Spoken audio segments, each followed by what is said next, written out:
আরে আরে এ পাগল কলা পাতা খাইতেছে কেন? এ পাগল তুমি কলা পাতা খাইতেছো কেন?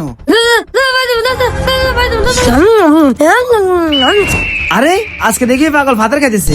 আমি একটা কাজ করি, এই বিস্কুট গুলা নিয়ে ওই পাগলকে দিয়ে আসি। এ পাগল তুমি পাথর খেও না, বিস্কুট গুলা খেয়ে নাও।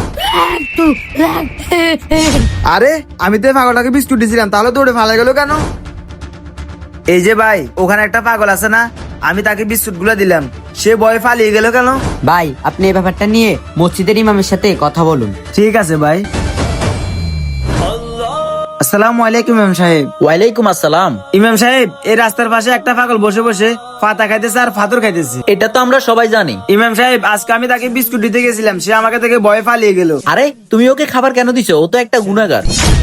ইমাম সাহেব আসলে ওকে। তাহলে শুনো, কি রে তুই আমার টাকা দিস না কেন? দে মোবাইল দে, কালকে মতো যেন আমার সুদের টাকা পেয়ে যাই। ইসলাম ধর্মে সুদ খাওয়া হারাম। সুদ খাওয়া মানে নিজের মায়ের সাথে জিনা করার সমান। তো বন্ধুরা, তোমার সুন্দর হাত দিয়ে আমাদের চ্যানেলটা সাবস্ক্রাইব করে তোমার সুন্দর নামটি কমেন্ট বক্সে বলে যাও।